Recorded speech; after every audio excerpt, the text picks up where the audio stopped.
जय हिंद दोस्तों, जोहार। मैं डेविड आप सभी का स्वागत करता हूं एक और नए सेशन में।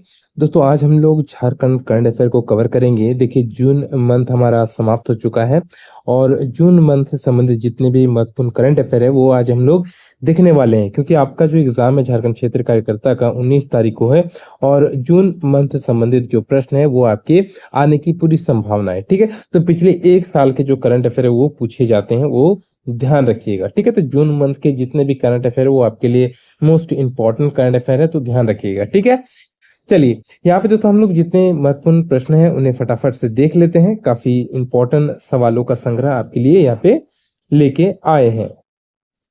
आज के सेशन का हमारा जो दोस्तों पहला प्रश्न है वो क्या है? हाल ही में झारखंड के नए महाधिवक्ता के रूप में किसे नियुक्त किया गया है?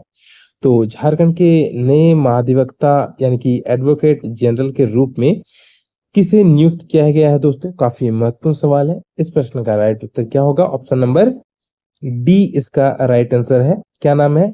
रोहिताश्य रॉय। ठीक है, नाम याद रखिएगा। रोहिताश्य रॉय को जो है झारखंड का नया महाधिवक्ता यानी कि एडवोकेट जनरल नियुक्त किया गया है। इससे संबंधित जो व्याख्या है वो नीचे दिया गया है, तो आप लोग वहां से देख सकते हैं। अगला जो महत्वपूर्ण प्रश्न है साथियों वो है झारखंड के वर्तमान और नए महाधिवक्ता रोहिताश्य रॉय ने किनका स्थान लिया है? तो इससे पहले दोस्तों अटॉर्नी जनरल कौन थे? ठीक है, तो कौन थे दोस्तों? Sorry, advocate general of Jharkhand कौन थे दोस्तों? इसका राइट आंसर क्या होगा? इसका राइट आंसर होगा दोस्तों option number D, Rajiv Ranjan थे। कौन थे? राजीव रंजन इससे पहले जो है एडवोकेट जनरल ऑफ झारखंड थे। ठीक है, आगे बढ़ते हैं।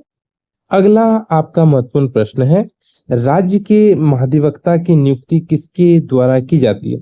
देखिए, हम लोग जो है जिस टॉपिक से अभी बात कर रहे हैं, ठीक है, क्योंकि अभी जो नए महाधिवक्ता की नियुक्ति हुई है तो महाधिवक्ता से संबंधित जितने प्रश्न आपके पूछे जाएंगे उस सभी को कवर करना इंपॉर्टेंट है, तो सभी को दोस्तों यहाँ पे हम लोग देखेंगे। ठीक है, मोस्टली अगर कोई भी टॉपिक हम लोग अभी पढ़ाएंगे तो आपको वहां से 3 से 4 क्वेश्चन देखने को मिल सकता है, जो कि काफी महत्वपूर्ण सवाल है, जो कि आपके एग्जाम में आने की पूरी संभावना है। ठीक है, तो उन सभी क्वेश्चन को कवर करना जरूरी है, इसलिए यहाँ पे शामिल किया गया है। तो ध्यान रखिएगा, ये जो तीसरा प्रश्न है जिसमें कहा जा रहा है कि राज्य के महाधिवक्ता की नियुक्ति किसके द्वारा की जाती है, इसका राइट आंसर क्या होगा दोस्तों? इसका राइट आंसर होगा ऑप्शन नंबर सी, राज्य के राज्यपाल के द्वारा किया जाता है। ठीक है, गवर्नर ऑफ स्टेट जो भी होते हैं उनके द्वारा महाधिवक्ता की नियुक्ति किया जाता है। अच्छा, ये महाधिवक्ता दोस्तों ये कानूनी सलाहकार होता है। किसी भी स्टेट का जो है वो कानूनी सलाहकार जो होता है उन्हें ही महाधिवक्ता कहा जाता है। ठीक है, तो इसे ध्यान रखिएगा। सरकार जब भी किसी चीज में फंस जाती है तो महाधिवक्ता जो है वो कानूनी सलाहकार होता है, वो सभी चीजों को बताता है कि कैसे क्या करना है। अगला जो महत्वपूर्ण प्रश्न दोस्तों कि राज्य सरकार के सर्वोच्च कानूनी सलाहकार के रूप में कौन कार्य करता है? तो अभी दोस्तों मैंने आपको बताया कि कानूनी सलाहकार जो होता है किसी भी राज्य का वो महाधिवक्ता होता है। ठीक है, तो इसमें कोई डाउट नहीं रखना है। तो यहाँ पे दोस्तों उसकी व्याख्या पूरा दिया गया है, आप लोग यहाँ पे जो है इसकी व्याख्या को देख सकते हैं। ठीक है, बात करते हैं अगले महत्वपूर्ण प्रश्न की। अगला जो दोस्तों महत्वपूर्ण प्रश्न है आपका, जून 2026 में झारखंड के नए सूचना आयुक्तों के रूप में नियुक्त किए गए 4 सदस्यों में निम्नलिखित में से कौन शामिल नहीं है?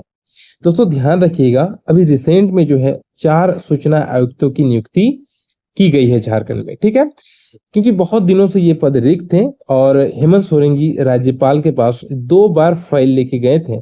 ठीक है, 2 बार फाइल लेके, दोनों ही बार दोस्तों हेमंत सोरेन जी को फाइल लौटा दिए थे राज्यपाल ने, क्योंकि कुछ कुछ चीजें दिक्कतें आ रही थी और कुछ चीजें सही नहीं थी, इसके कारण दोनों बार फाइल जो है लौटा दिए थे। तीसरा बार दोस्तों ये था जब फाइलें लेके गए और यहाँ पे राज्यपाल ने 4 जो सूचना आयुक्त थे उनकी नियुक्ति किया है। तो इनमें से दोस्तों कौन नहीं शामिल है? उनमें से देखिए, अनुज कुमार की बात करें तो ये शामिल है, तनुज खत्री की बात करें तो ये भी शामिल है, और शिव पूजन पाठक की बात करें तो ये भी शामिल है।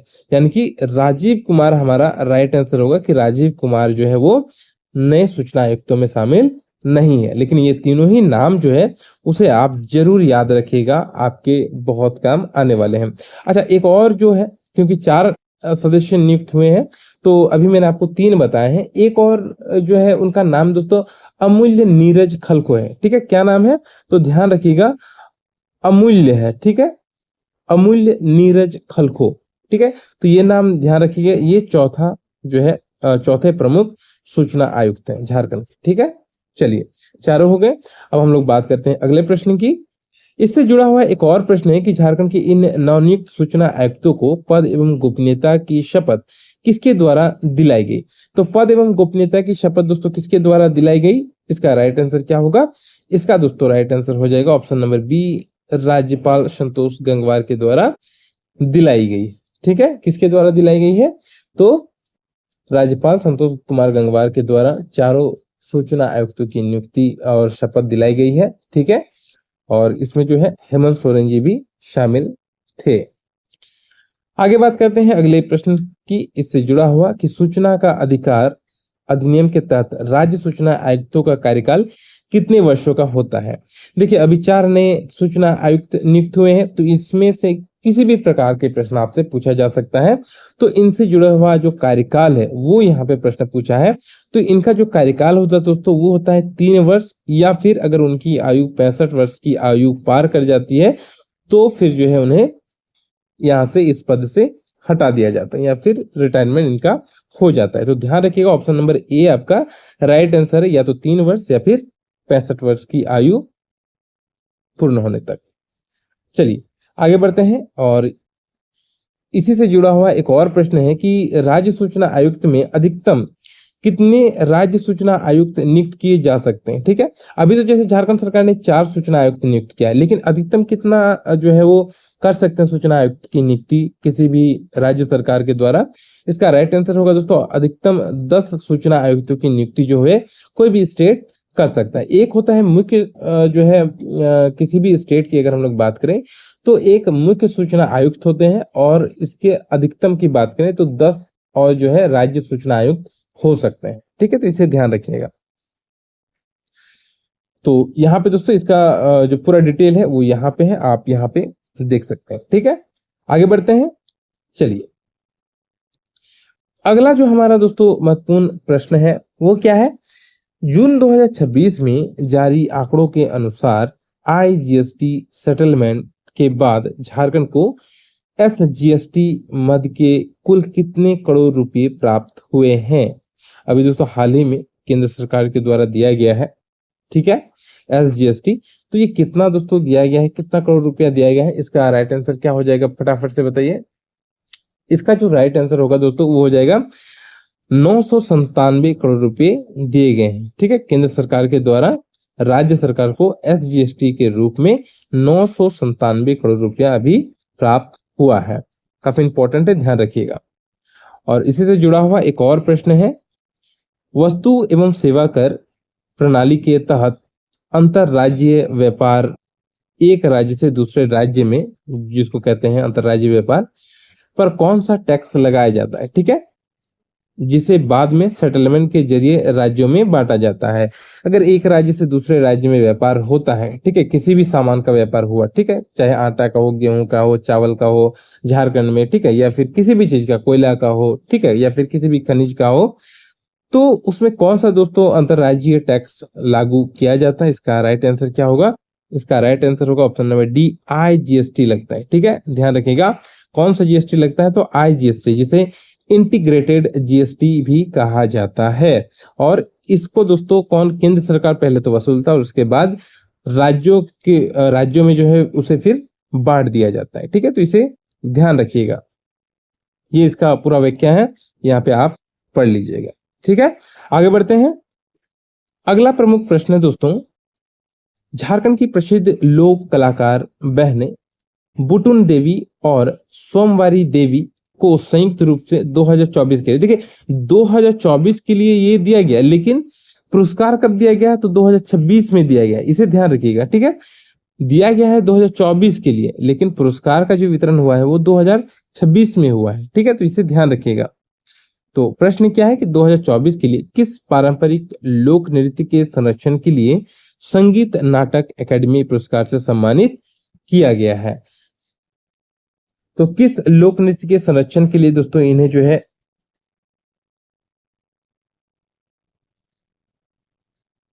संगीत नाटक एकेडमी पुरस्कार दिया गया है? काफी महत्वपूर्ण सवाल है, ध्यान रखिएगा। और इनकी अगर हम लोग बात करें, ये जो दोनों प्रमुख बहनें हैं, बूटन देवी और सोमवारी देवी, ये प्रमुख नचनी नृत्य कलाकार है। ठीक है, नचनी नृत्य के ये प्रमुख फेमस कलाकार हैं और इन्हें इसीलिए दोस्तों नाटक जो है संगीत नाटक एकेडमी अवार्ड दिया गया है 2024 के लिए। ठीक है, लेकिन अवार्ड 2026 में अभी दिया गया है जून मंथ में। ठीक है, आगे जब इसका पूरा डिटेल आप देखिएगा तो आपको पता लगेगा। अगला प्रमुख प्रश्न दोस्तों क्या है कि जून 2026 में घोषित संगीत नाटक एकेडमी पुरस्कारों में झारखंड के सरायकेला के रहने वाले सुशांत कुमार महापात्र को किस कला क्षेत्र में यह पुरस्कार दिया गया? तो किस क्षेत्र में दोस्तों सुशांत कुमार महापात्र को यह पुरस्कार दिया गया है? इसका राइट आंसर क्या होगा दोस्तों?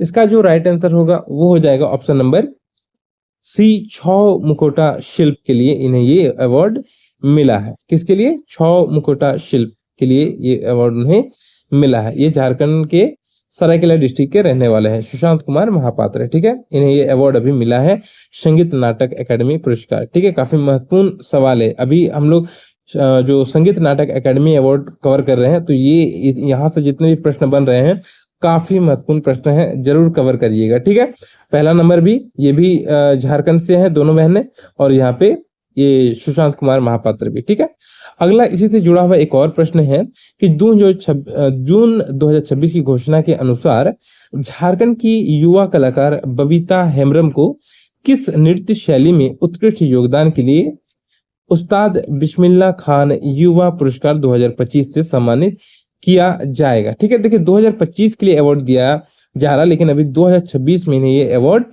हाथों में मिलेगा। ठीक है, 2025 के लिए दिया जा रहा है लेकिन 2026 में मिलेगा। इसका राइट आंसर क्या होगा दोस्तों? ये प्रमुख संथाली नृत्य करती है। ठीक है, ये प्रमुख जो है संथाली नृत्य करती है, जिसके लिए इन्हें जो है उस्ताद बिस्मिल्लाह खान युवा पुरस्कार 2025 मिल रहा है। नाम क्या है? तो बबीता हेम्ब्रम नाम है। ठीक है, ध्यान रखिएगा, बबीता हेम्ब्रम इनका नाम है। चलिए, बहुत अच्छा। अब दोस्तों हम लोग इससे संबंधित आखिरी प्रश्न जो है इसे कवर करेंगे, इसके बाद हम लोग कुछ और प्रश्नों को कवर करेंगे। प्रश्न क्या है कि संगीत नाटक एकेडमी पुरस्कारों की हालिया घोषणा में झारखंड के सरायकेला निवासी युवा कलाकार कुना श्यामल, ठीक है नाम याद रखिएगा, कुना श्यामल को किस क्षेत्र के लिए उस्ताद बिस्मिल्लाह खान युवा पुरस्कार 2024 हेतु चुना गया है? अभी आपने देखा कि 2024 के लिए भी 2025 में भी दिया गया है, 2025 के लिए भी दिया गया है और 2024 के लिए भी दिया गया है उस्ताद बिस्मिल्लाह खान युवा पुरस्कार। ठीक है, इसका राइट आंसर दोस्तों क्या हो जाएगा? इसका जो राइट आंसर हो जाएगा वो होगा आपका ऑप्शन नंबर बी, छौ नृत्य। ठीक है, क्या है? ऑप्शन नंबर बी, छौ नृत्य के लिए जो है इन्हें बिस्मिल्लाह खान युवा पुरस्कार 2024 दिया जा रहा है। ठीक है, तो इसमें कोई डाउट नहीं रखिएगा। आगे बढ़ते हैं अब। चलिए,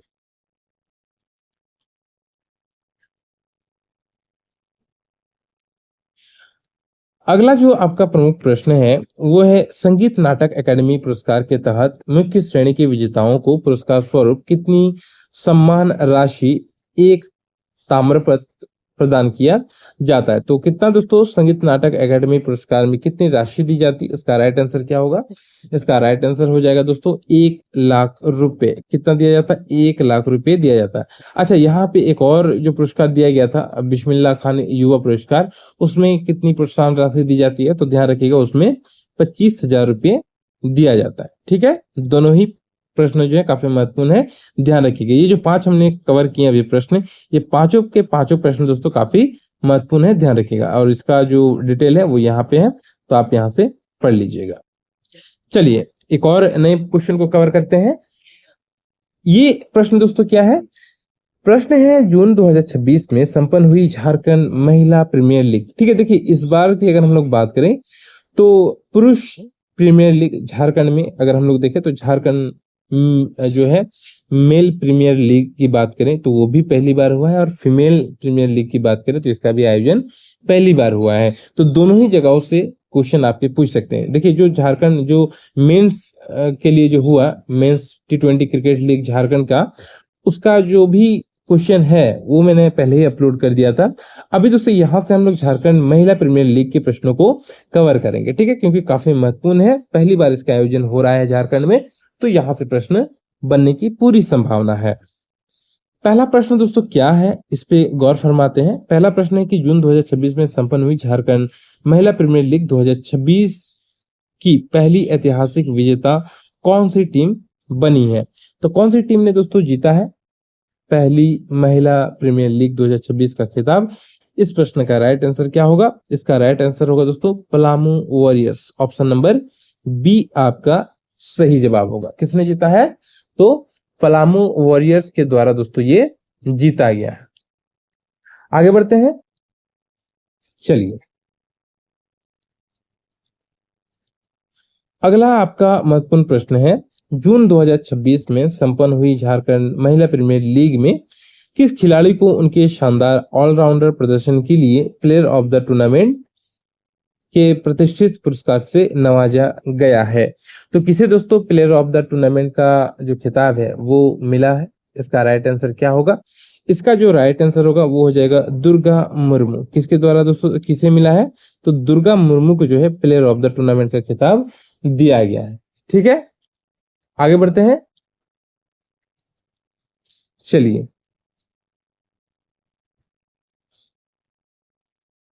अगला प्रमुख प्रश्न दोस्तों इसी से संबंधित कि झारखंड महिला प्रीमियर लीग 2026 के ग्रैंड फिनाले में उत्कृष्ट और मैच जीताओ पारी खेलने के लिए किसे प्लेयर ऑफ द मैच चुना गया? तो किसे दोस्तों फाइनल में मैन ऑफ द मैच का खिताब दिया गया था? इसका राइट आंसर क्या होगा? इसका जो राइट आंसर होगा दोस्तों वो हो जाएगा ऑप्शन नंबर सी, आकांक्षा टोप्पो। ठीक है, किसे मिला था प्लेयर ऑफ द मैच का खिताब? तो इनका जो नाम है दोस्तों आकांक्षा टोप्पो को दिया गया था। ठीक है, ध्यान रखिएगा, आपका राइट आंसर है आकांक्षा टोप्पो। चलिए आगे बढ़ते हैं अगले प्रश्न की ओर।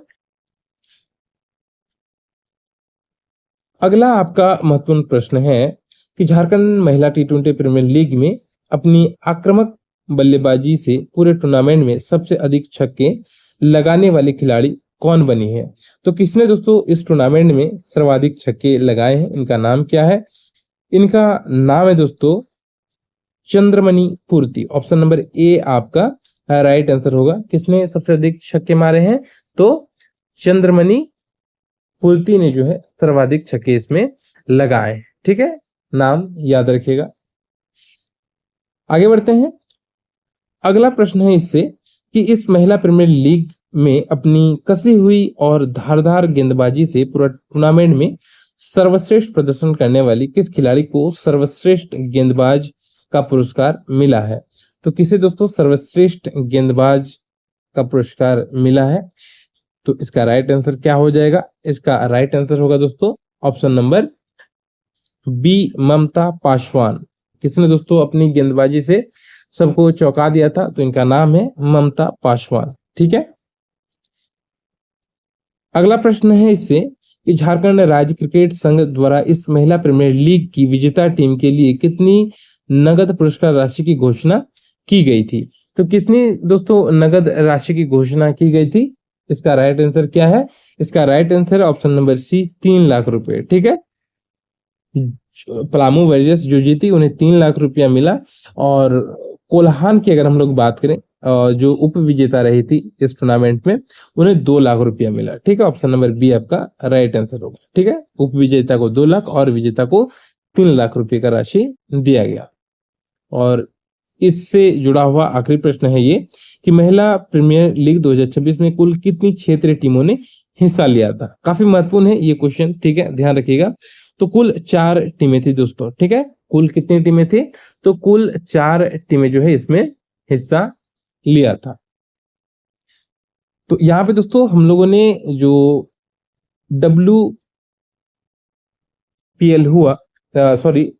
JWPL हुआ झारखंड वुमेन्स प्रीमियर लीग, उसके जितने भी महत्वपूर्ण सवाल थे हमने कवर कर लिए, और मेंस वाला पहले ही मैंने अपलोड कर दिया था। ठीक है, तो ये इसके कुछ प्रमुख व्याख्या है, आप यहां से देख सकते हैं। ठीक है, चलिए अब दोस्तों यहाँ पे बात करते हैं अगले प्रमुख प्रश्न की। अगला प्रमुख प्रश्न दोस्तों आपका क्या है? अगला प्रमुख प्रश्न है कि जून 2026 में हस्ताक्षरित समझौता ज्ञापन के अनुसार जल जीवन मिशन 2.0 के क्रियान्वयन के लिए केंद्र सरकार द्वारा झारखंड को कुल कितने करोड़ रुपए आवंटित किए गए हैं? काफी महत्वपूर्ण सवाल है, ध्यान रखिएगा। अभी हाल ही में दोस्तों जल जीवन मिशन 2.0 जो है केंद्र सरकार के द्वारा फिर से चलाया गया। इसमें दोस्तों झारखंड को अगर हम लोग देखें तो 2500 करोड़ रुपए जो है वो जल जीवन मिशन के लिए फिर से दिया गया। ठीक है, क्योंकि बहुत सारी जो पाइपलाइन का काम है ये सब बहुत जो है रुका हुआ था, आधा अधूरा काम हुआ था और पैसों की कमी के कारण पूरा नहीं हुआ था, लेकिन अब जो है पूरा हो जाएगा। ठीक है, तो इसका पूरा यहाँ पे डिटेल है, देख लीजिएगा। अगला प्रश्न क्या है? जून 2026 में झारखंड कैबिनेट द्वारा लिए गए निर्णय के अनुसार जंगली जानवर के हमले में किसी व्यक्ति की मृत्यु होने पर मुआवजा राशि को 4 लाख से बढ़ाकर अब कितने लाख रुपए कर दिया गया? ठीक है, तो हाल ही में दोस्तों अभी जून मंथ में जब कैबिनेट की बैठक हुई, इसमें ये निर्णय लिया गया है। अब जो है पहले 4 लाख दिया जाता था कोई भी जंगली जानवर, जैसे कि अधिकतर क्या होता है झारखंड में हाथियों का जो है प्रकोप काफी ज्यादा है, हाथियों के द्वारा जो है काफी जान माल की क्षति होती है झारखंड में। ठीक है, बहुत सारे क्षेत्रों में, खास करके जो सिंहभूम वाले क्षेत्र हैं, ठीक है, तो वहां पे किसी की भी अगर मृत्यु होती है और किसी भी जानवर के अटैक से अगर किसी भी व्यक्ति की मृत्यु होती है तो अब सरकार जो है 10 लाख रुपया मुआवजा देगी। ठीक है, पहले 4 लाख था, इसे बढ़ाकर अब 10 लाख रुपया कर दिया गया है, क्योंकि अभी अमूमन देखा गया कि बहुत सारे जगहों पे हाथियों के द्वारा जो है वो तांडव मचाया गया और बहुत सारे व्यक्तियों की इसमें जान भी गई है। ठीक है, तो ये ध्यान रखिएगा, 10 लाख रुपया सरकार ने अभी कर दिया है, और उससे जुड़ा हुआ कुछ अन्य यहाँ पे प्रमुख जो व्याख्या है वो दिया गया है, ध्यान रखिएगा। ठीक है, अगर अपंग हो जाता है तो पहले 3,25,000 दिया जाता था, अब 3,50,000 दिया जाएगा। ठीक है, पहले अगर गंभीर चोट लग जाती थी तो 1.5 लाख रुपया दिया जाता था, अभी 2 लाख रुपया दिया जाएगा। ठीक है, तो ये कुछ चेंजेस इसमें हुए हैं। चलिए आगे बढ़ते हैं और एक और महत्वपूर्ण प्रश्न को कवर कर लेते हैं। प्रश्न क्या है कि जून 2026 में मुख्यमंत्री हेमंत सोरेन द्वारा झारखंड कृषि व्यापार मेला 2026 का उद्घाटन किस मैदान पर किया गया? तो अभी दोस्तों हाल ही में झारखंड कृषि व्यापार मेला जो है इसका आयोजन किया गया, और ये कहाँ पे दोस्तों किया गया है? इसका राइट आंसर क्या हो जाएगा? इसका दोस्तों राइट आंसर हो जाएगा आपका, कहाँ पे किया गया? ये किया गया दोस्तों मोराबादी मैदान रांची में। ठीक है, कहाँ पे? तो मोराबादी मैदान रांची में किया गया है। ठीक है, ध्यान रखिएगा, झारखंड कृषि व्यापार मेला 2026, यहाँ पे इसका डिटेल है, देखिएगा। अगला प्रमुख प्रश्न क्या है? 9 जून 2026 को पूरे देश और झारखंड में धरती आबा भगवान बिरसा मुंडा का कौन सा शहादत दिवस मनाया गया? काफी महत्वपूर्ण प्रश्न है, ध्यान रखिएगा। इनका जो शहादत दिवस दोस्तों मनाया गया इस साल, वो 126वां शहादत दिवस मनाया गया है। ठीक है, कौन सा? 126वां शहादत दिवस मनाया गया। इनका जन्म दिवस कब है दोस्तों? तो 15 नवंबर है। ठीक है, काफी बार प्रश्न पूछा गया है, ध्यान रखिएगा। और ध्यान रखिएगा, इनका जो जन्म दिवस है उसी के आधार पे अभी झारखंड का भी स्थापना दिवस है। ठीक है, झारखंड के स्थापना दिवस को ही दोस्तों यहाँ पे इनके जन्म दिवस को ही झारखंड का स्थापना दिवस भी बनाया गया है। ठीक है, तो उसे ध्यान रखिएगा। और भगवान बिरसा मुंडा से संबंधित कुछ महत्वपूर्ण यहाँ पे चीजें जो है व्याख्या में दी गई है, तो आप लोग यहाँ से पढ़ सकते हैं। ठीक है, काफी महत्वपूर्ण है। और इनका जो समाधि स्थल है, एक बार क्वेश्चन जैसे से पूछा, ध्यान रखिएगा, रांची के कोकर में है। ठीक है, इनकी मृत्यु हैजा से हुई थी, उलगुलान जो विद्रोह है उन्होंने किया था, ध्यान रखिएगा। ठीक है, और अभी एक चीज और ध्यान रखिएगा, इनका जो अभी योगदान है इस बिरसा मुंडा जी का, इनके योगदान को देखते हुए केंद्र सरकार ने जो है 2021 में उनके जन्म दिवस को जो है जनजातीय गौरव दिवस के रूप में मनाने का निर्णय लिया है। ठीक है, तो ध्यान रखिएगा, 2021 में ये केंद्र सरकार के द्वारा निर्णय लिया गया है कि उनके जन्म दिवस को जनजातीय गौरव दिवस के रूप में मनाया जाएगा। ठीक है, चलिए एक और महत्वपूर्ण प्रश्न की बात करते हैं। अब ज्यादा प्रश्न हमारे पास नहीं बचे हैं, और ये हमारा पार्ट 1 है, इसे ध्यान रखिएगा। जून मंथ का ये हमारा पार्ट 1 है, और इसके बाद दोस्तों हम लोग जून मंथ का पार्ट 2 लाएंगे कल। ठीक है, पार्ट 1 आज हम लोग कवर कर रहे हैं, इसका पार्ट 2 जो है वो कल आपके पास आएगा। ठीक है, तो कवर जरूर करिएगा। आज ज्यादा क्वेश्चन होने के कारण पार्ट 2 को कल लाया जाएगा। चलिए, प्रश्न क्या है दोस्तों कि झारखंड शिक्षा परियोजना परिषद द्वारा स्कूल छोड़ चुके बच्चों को वापस स्कूल लाने के लिए शुरू किए गए बैक टू स्कूल अभियान का आधिकारिक नाम क्या रखा गया। ठीक है, तो जो बच्चे जो हैं स्कूल छोड़ दिए हैं उन्हें वापस स्कूल लाने के लिए बैक टू स्कूल अभियान का आधिकारिक नाम क्या रखा गया, ये आपका प्रश्न है। अभी जून मंथ में दोस्तों ये हुआ था। इसका राइट आंसर क्या है? इसका जो राइट आंसर होगा दोस्तों वो हो जाएगा स्कूल रुआर। ठीक है, स्कूल रुआर 2026, स्कूल रुआर 2026 जो है इसका नाम रखा गया है। ठीक है, तो इसे ध्यान रखना है। आगे बढ़ते हैं अगले प्रश्न की ओर। इसी से जुड़ा हुआ एक और प्रश्न है दोस्तों कि झारखंड सरकार के इस बैक टू स्कूल अभियान के तहत स्कूल से बाहर रह गए बच्चों की ट्रेनिंग और मैपिंग के लिए किस डिजिटल ऐप का उपयोग किया जा रहा है। तो किस डिजिटल ऐप का दोस्तों उपयोग किया जा रहा है इस अभियान के लिए? इसका राइट आंसर क्या होगा? इसका राइट आंसर हो जाएगा दोस्तों डहर ऐप। ठीक है, किस ऐप का उपयोग किया जा रहा है? तो डहर ऐप का उपयोग किया जा रहा है। इसके जरिए दोस्तों डोर टू डोर सर्वे का जो डेटा है वो डिजिटल रूप में स्टोर होता है। ठीक है, इसलिए इसका प्रयोग किया जाता है। चलिए, यहाँ पे इसका व्याख्या देख लीजिएगा। बात करते हैं अगले प्रमुख प्रश्न की। अगला है कि जून 2024 में झारखंड के पूर्वी सिंहभूम जिले के किस नए ब्लॉक क्षेत्र में यूरेनियम के विशाल भंडार की खोज के बाद केंद्र सरकार ने पूर्वेक्षण की मंजूरी दी है। ठीक है, यहाँ पर प्रोस्पेक्टिंग की मंजूरी दोस्तों दी गई है जून 2026 में। और पूर्वी सिंहभूम की किस जिले के ब्लॉक में दोस्तों ये मिला है आपका यूरेनियम का भंडार? इसका राइट आंसर क्या हो जाएगा? इसका जो दोस्तों राइट आंसर होगा वो हो जाएगा ऑप्शन नंबर बी, खदान डुंगरी सुंगरी ब्लॉक। ठीक है, खदान डुंगरी सुंगरी ब्लॉक में ये यूरेनियम का भंडार मिला और बहुत बड़े पैमाने पे दोस्तों मिला है। काफी महत्वपूर्ण प्रश्न है, ध्यान रखिएगा। ठीक है, प्रश्न पूछा जाएगा। अच्छा, इसी से जुड़ा हुआ एक और प्रश्न है कि केंद्र सरकार द्वारा दी गई आधिकारिक जानकारी के अनुसार पूर्वी सिंहभूम के खदान डुंगरी क्षेत्र में मिला यह नया भंडार अगले कितने वर्षों तक भारत की घरेलू यूरेनियम आवश्यकताओं को पूरा करने में सक्षम है? तो कितने सालों तक दोस्तों भारत की जो यूरेनियम की डिमांड है उसे पूरा कर सकता है ये जो खोज हुई है? इसका राइट आंसर होगा ऑप्शन नंबर बी, 10 सालों तक का जो यूरेनियम की जरूरत है भारत का उसे पूरा कर सकता है इस क्षेत्र में जो यूरेनियम मौजूद है वो। ठीक है, तो ये इसका पूरा व्याख्या है। तो ये कुछ महत्वपूर्ण प्रश्न थे दोस्तों आज के जून मंथ का, और ये हमारा पार्ट 1 है। ठीक है, हम लोगों ने आज दोस्तों पार्ट 1 को कवर किया है, ध्यान रखिएगा। और इसका जो पार्ट 2 है वो हम लोग कल देखने वाले हैं। सेशन कैसा लगा जरूर कमेंट बॉक्स में बताइएगा। मिलते हैं नेक्स्ट वीडियो में, फिलहाल इतना ही। जय हिंद, जय भारत।